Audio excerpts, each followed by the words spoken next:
और आज का व्यक्ति बाहर एंजॉय करने का तरीका ढूंढता है। मैं दोस्तों के साथ जाऊंगा, वहां घूमने जाऊंगा, वहां ऐसा करने जाऊंगा, वहां मुझे खुशी मिलेगी। पत्नी को छोड़ दो घर में, पत्नी रह गई घर में, चलेगा दोस्तों के साथ एंजॉय करने के लिए, और मालूम पड़े कि वहां करा क्या, थोड़ा सा नशे का पान करा, कमरे में पड़े रहे और शुद्धि चली गई। दोस्तों ने विचार करा, पैसा लाया था खत्म हो गया, होटल वालों ने कहा चलो समाप्त हुआ पैसा, तुम भी बाहर निकलो, चलो यहाँ से, और निकाल दिया।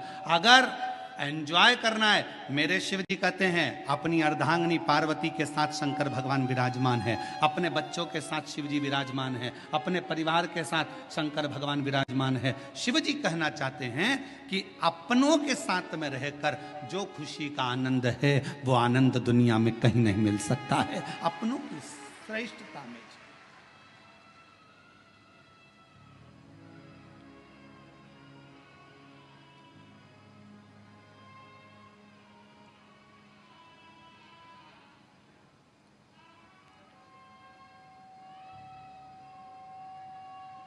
कल हमको बड़ा अच्छा लगा। हम संचेती परिवार में जब आए तो हमने पूछा ये सब लोग जो खड़े हैं कौन है, तो कहा, विशाल जी बोल रहे थे ये काका जी हैं, ये काकी जी हैं हमारे। अच्छा, ये हमारे ये हैं, ये हमारे वो हैं। अच्छा, हमें समझ में इतनी प्रसन्नता हो रही थी कि बताओ, पूरा परिवार एक जगह पर, और उसमें भी भगवान की अविरल भक्ति और शिव महापुराण की कथा और बेजापुर का क्षेत्र, ये जीवन का एक आनंद प्रदान करने वाला, एक सुख देने रखो। और शंकर जी के परिवार में एक चीज और है, थोड़ा सावधानी रखिएगा, सबको निभा के चलना है। जगत जननी दुर्गा भवानी बैठती है काय पर, जम के बोलो, शेर पर। शंकर भगवान बैठते हैं नंदी पर।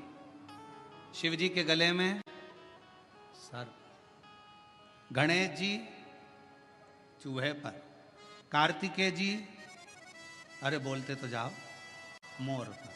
हमें भी तो मालूम पड़े, बेजापुर में सबकी आवाज मवाज तो ठीक है। अगर जीजियों की आवाज डाउन होगी तो दिक्कत हमको होगी हो, तो थोड़ा सा दमदारी से बोलो। है कार्तिकेय जी काय पर बैठते हैं? मोर पर। अब भाई आवाज इतनी जोरदार आवाज में बोला करो, घर जाके नजर भी उतारवा लिया करो। है?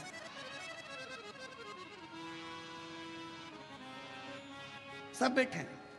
शिव जी नंदी पर है, मां जगत जननी दुर्गा भवानी शेर पर है। शेर नंदी को नहीं छोड़े अगर समय मिल जाए तो, सर्प चूहे को नहीं छोड़े, मोर सर्प को नहीं छोड़े, सब दुश्मन।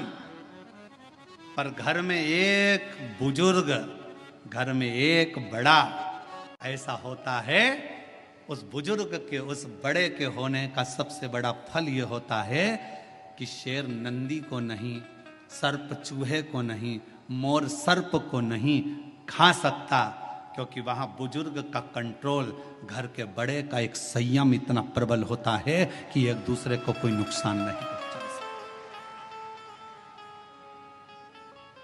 कोई नुकसान नहीं। हम नुकसान कब भोगते हैं?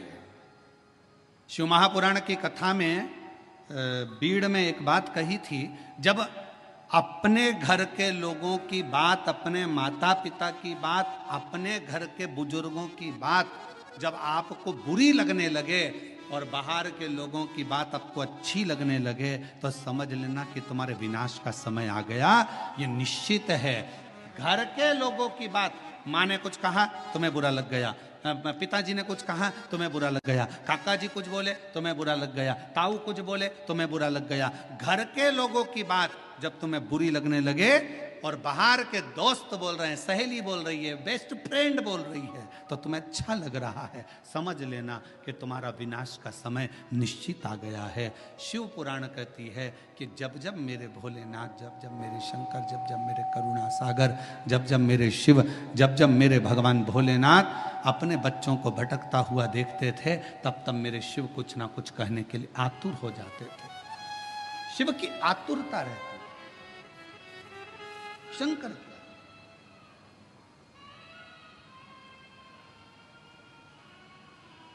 शिव की आतुरता रहती थी। और शिव शिव है। जब घर